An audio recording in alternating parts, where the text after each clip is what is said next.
everyone. Welcome to my show. This is NainaMD Beverly Hills, Fusion of Science and Beauty. And 2017 is a great year. It's a great year to spread the knowledge of integrative medicine, all what we've learned. So many of us are going to spend the next $1 trillion healing ourselves back to wellness. And it's not me saying it. It's a very famous economist, Pilsner, who said it. He actually showed how some of the food companies, how some of the drug companies had sort of had a relationship where sometimes, people were not really improving in their health by simply taking the drugs and certain foods. So he's also gone on to say, the book was called The Wellness Revolution. You're not going to be able to find it. I tried to find it. Then it came back. It was originally came under The Next Trillion. And The Wellness Revolution is a book. It's very rare to find that. But look him up. Do your fact checking. His name is Pilsner. Very, very famous economist. Today, along the same line, and just to educate you guys, because so many times we're always wondering about vaccinations, and we have the dilemma that if we don't vaccinate our child, then that child could get these diseases. And absolutely, you, as a mom or as a parent, you'd want to not have your child be exposed to that risk. But there's a balance, right? There's a balance when sometimes things get so out of hand. And I want to present you just a side that will at least get you thinking.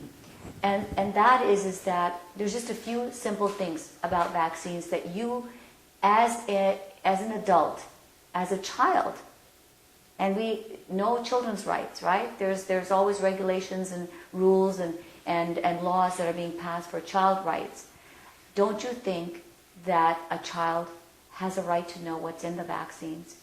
Don't you think, as a parent of a child, they have a right to know what ingredients are in the vaccines? We are so, we're so keyed up on knowing what's in, even the laws, on what's in foods, what are the ingredients in our topical skin creams or any kind of topical creams. And yet we don't have a right to know what's inside the vaccines. This was a law, there was a law passed before 1990, and the vaccine makers passed a law saying that it's more of a biological type substance, so you really don't need to know what's inside the vaccines. As an integrative physician, I can tell you that we belong to what we call an institutional review board, where we have to do these RB studies just to be able to take our own stem cells and process them. This is our own stem cells. And they're known as that's a biological substance. So how come we're having to declare every little thing about our own stem cells, and yet we still don't have a right to know what's inside the vaccines? So think about that. With that in mind, I just want to give you some story and some viewpoint of how sometimes people are affected in different ways, where they just want to perhaps space out their vaccines. Maybe they just don't want to get a whole bunch at once. Maybe they don't want to get just one particular vaccines. And these are the questions that are being asked because there's no guidelines. There's only guidelines that you have to be vaccinated. But there's no guidelines about assessing a nutritional status before you give a vaccine, assessing the immune status of a person. What are the 25 vitamin D levels of a person, for example? There's absolutely no guidelines. I ask you this: would you go for surgery when you're not well? What about when you have a cold or you've had an amazing amount of stress? Would you go and even stress your body further? A vaccine is a stress to the body.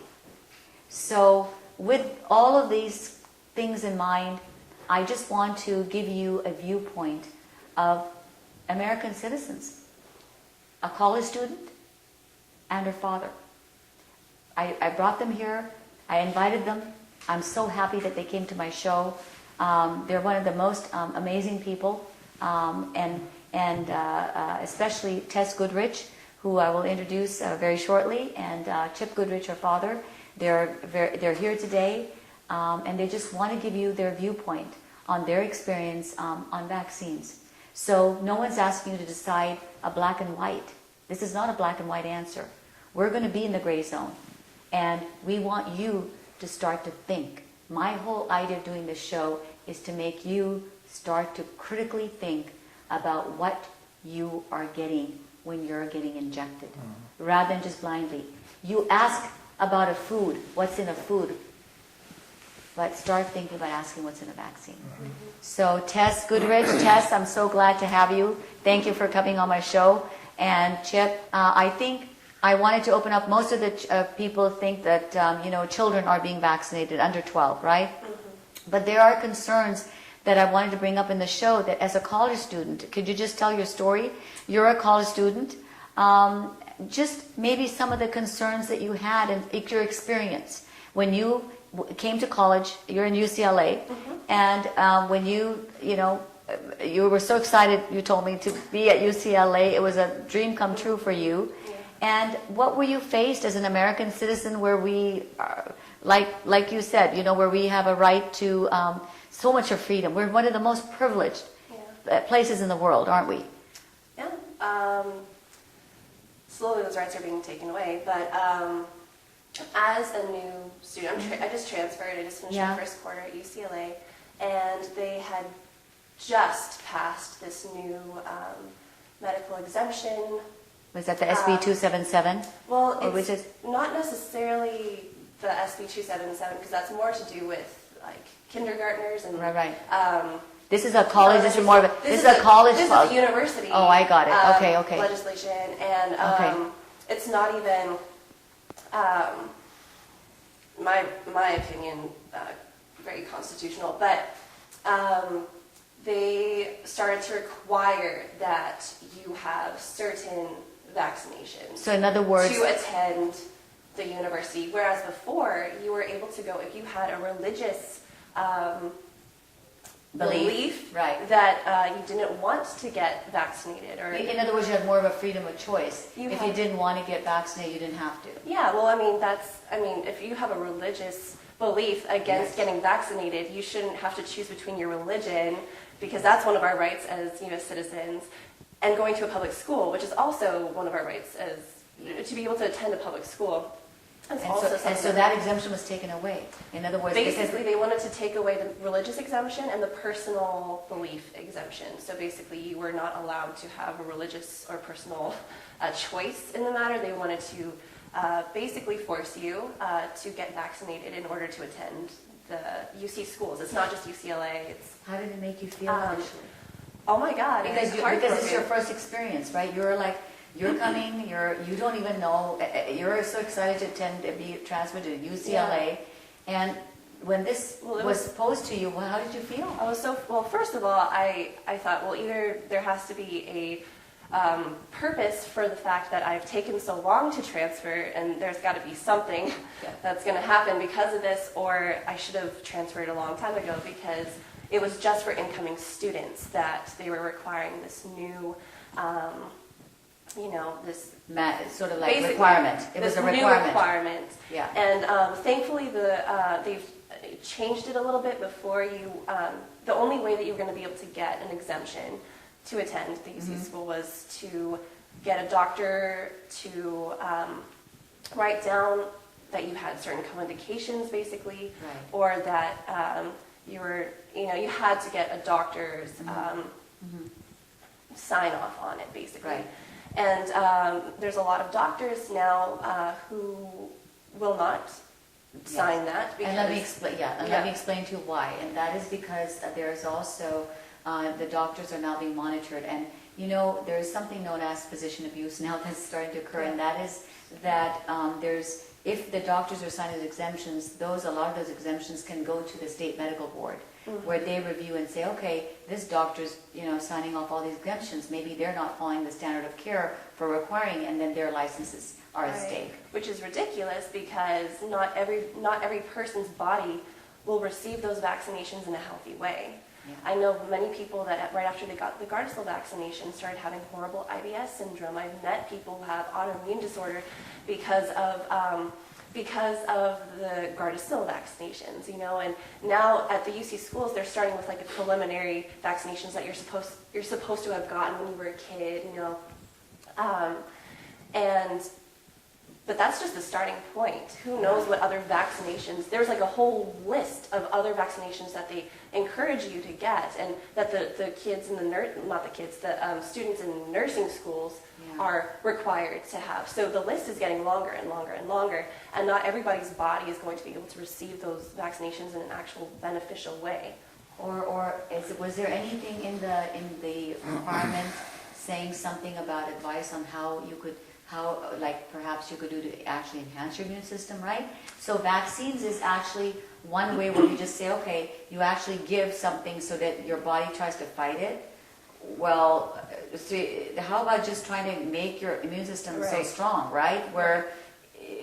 So that you don't even get those viruses. Was there anything in that any advice given to you in how you could enhance your immune system, so to speak? Ironically, when I was applying to different schools, I also applied to a school in Arizona, and I was looking on their website because they required some of the same vaccinations, except they still have an exemption that's much easier to get. You don't need to have a doctor sign off on all these things, or you just have to sign something saying that if there's an outbreak, you'll leave the campus. Yes. So it's still give you the freedom of choice. It still preserve the freedom of your individual. But not only that, they had a whole list of all the side effects that come with the MMR so they actually vaccination. informed you. So in other words, you were adequately. I mean, you had to kind of seek it out. They don't just post these things outright. I don't think they want people to find it, quite honestly. But you had to kind of search it out on the website and look it up, and then you find a whole list. And it's like medium risk, partial, I don't even remember, but I know that sterilization was one of them, down at the bottom of the higher risk things, or just some really horrible side effects to this vaccination that they were saying is supposed to. So in other words, it's known as adequate informed consent. Where we go through any small procedure. Chip, you as a father, what are your concerns? What were your concerns when you found that your daughter the requirement was faced with such a issue? How did you feel? What was your first reaction? Well, when did you become aware of it? Yeah. It didn't just start when Tess went to UCLA. I mean, we've been looking into this subject from the time they were born, and have done. I'm not a medical person, but I've been curious about this, and there's enough horror stories out there that we really do need to pay attention to this stuff. And I feel like we're inadequate spokespeople for this subject, because if all you have to do is just start talking to some of the families with vaccine injured children, and it's heartbreaking. Okay, and these people, and you're it's just heartbreaking. And yet we keep hearing over and over again that the vaccines are not related to any of these symptoms, right? I don't understand. And, that's denial. And it is in a way denial. I think that's where I really brought you both here, because you are not affected with having a vaccine in your children, but I wanted you to give your opinion, being on the outsider and seeing in, because the person who is affected could be construed as being so biased, right?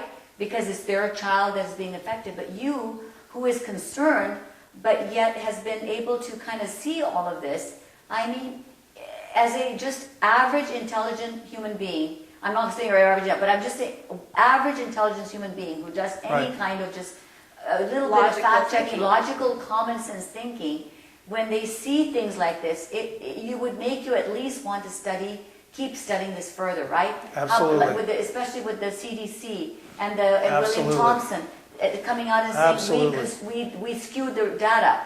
He's waiting and begging really for a chance to speak. When we have Brandy Vaughn of LearnTheRisk.org speaking about how we used to work in Merck and how there's such cover-ups. Even if we don't even create that kind of order, don't you think we just have, as a parents, we have a right to know what's in the vaccine? Absolutely. There's no question. Why is it that? And I have 3 children, and I don't remember ever receiving anything about what the ingredients were, what the side effects were, what any of this. The way you have a drug. Remember how you get it on the commercials? oh my gosh, they go Right. really fast, right? Right. How come none of We that's don't on the hear anything vaccines? about Oh, no. Yet it's something that's going inside your Right. body. Not only that, right. but you go to the grocery store and they have required them to put the ingredients on the the hummus so that you can know what's in the food that you're buying. But yet Absolutely. you're injecting something directly into your body. And that's not a natural And way, that's- by the way. Just to let you know, that's really not a natural way to get a virus. I mean, No, it's usually inhalation or Right. contact there. So I mean- if you're injecting, it would think that would be even more of a reason to be able to tell people what they're getting. what is going And into we're your hearing, body. and these are fact checks that I want the audience to do. There is for example, there's places outside of the world, outside of the U.S. where vaccines are being given in villages. The villages have made the decision; they're not doing it. They're smart. Right. They're not doing it. They're Right. smarter than a lot Right? of us. I think you're aware Oh, of that. absolutely. Westernized people. I think it goes way beyond just informed consent, and people that are curious and are thinking critically and are willing to ask questions and see correlations. I mean, in this day and age with the internet, we do have the ability to do some pretty deep research very, very quickly, but for some reason, many people are not willing just to take 5 minutes and ask some questions and try to find the research, because the research is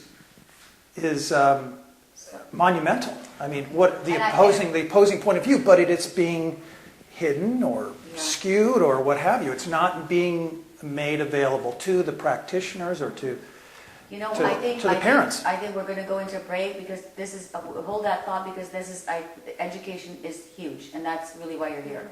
So we're going to be back. This is NainaMD Beverly Hills, Fusion of Science and Beauty, back on this amazing, very topic near and dear to my heart.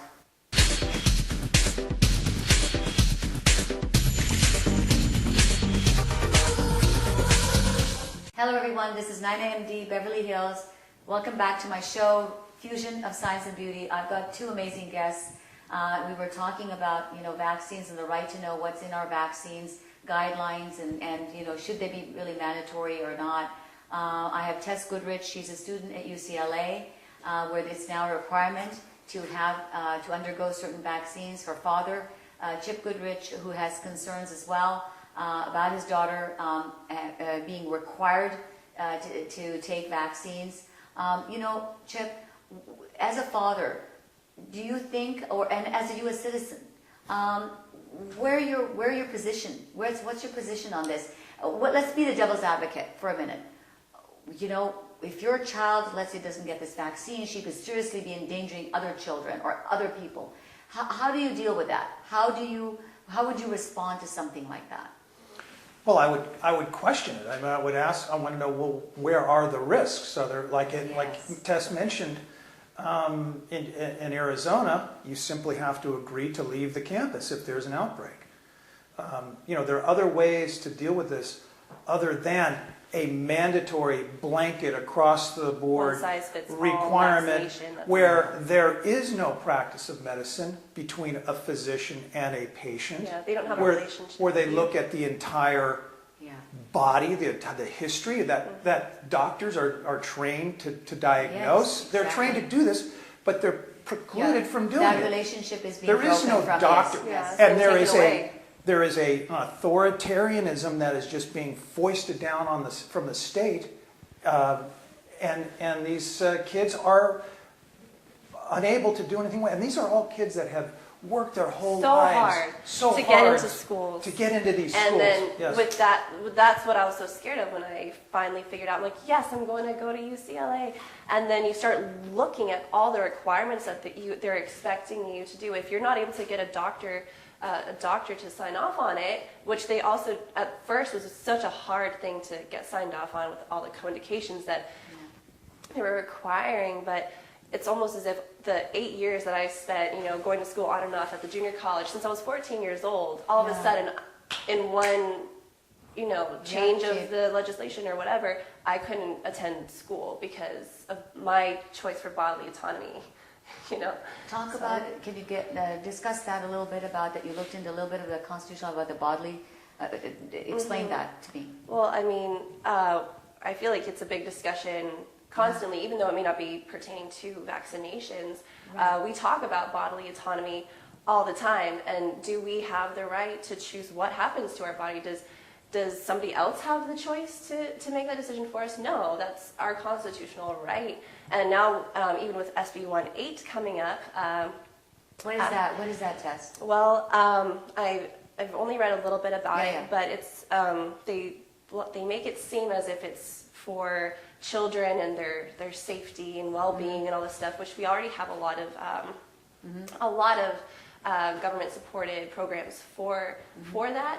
But now it's getting to the point where if the government doesn't see your parenting choices to be fit, they can just take your child. If your child is playing on the playground, maybe unsupervised or with a babysitter. The youth rights, yeah, it's the youth rights, and I think that got kind of snuck in around December 5th. That was kind of coming in. We also have another one where the CDC, because of the quarantine, that if they deem necessary, they can quarantine anybody.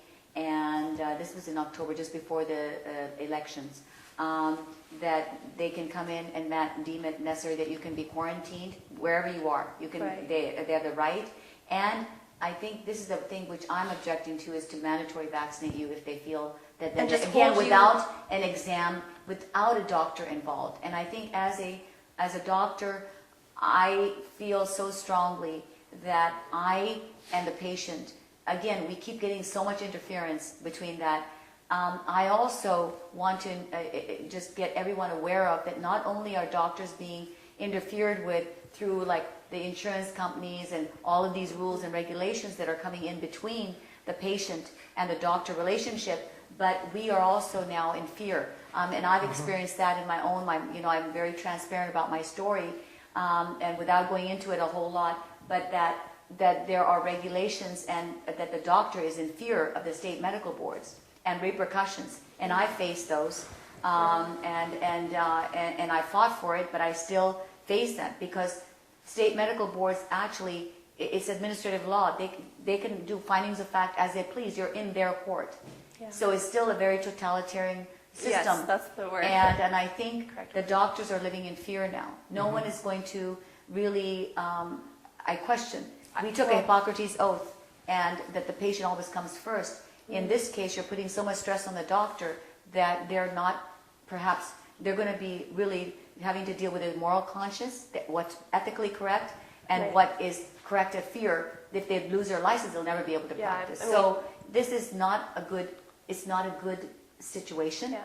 It's not. No. It creates too much stress for everybody. I've spoken to doctors who won't even vaccinate their own children after learning after vaccinating many other children, just because of their schooling and, they're doctors and that's what they're expected to do. But once they actually did the research and started learning about the side effects and the risks that come along with it, they decided not to vaccinate their children. And I think a lot of doctors are probably also scared of losing their licenses, I think probably like you've mentioned before. And but it's just fascinating to know that actual doctors will not vaccinate their children, but yet because of the fear of the medical industry or whatever is holding But that's what I was talking about. We're putting it's a tremendous stress even on the doctors because you're losing that Hippocrates oath, which is really the patient comes first, Right. and then for their own fear of their own self, Their job right? and- Their license. Mhm. So I think that has to stop. That's to me a way of physician abuse. That is right there. I agree. Other people in the campus. What are the other students? Are there anything happening? Is there any organizations? Any more of a voice coming to emerge on this issue? Well, What are we seeing on the campus? I have made one friend that I know is very active in learntherisk.org, and she's very, very knowledgeable. I almost wanted her to come and talk on the show instead of me because she has so much knowledge and she's done so much research on it. She wasn't able to make it today, but... It's to cover the students that, let's say, anyone watching out there, there are college students or parents of college students. Yeah. They could go to at least look, what's her name?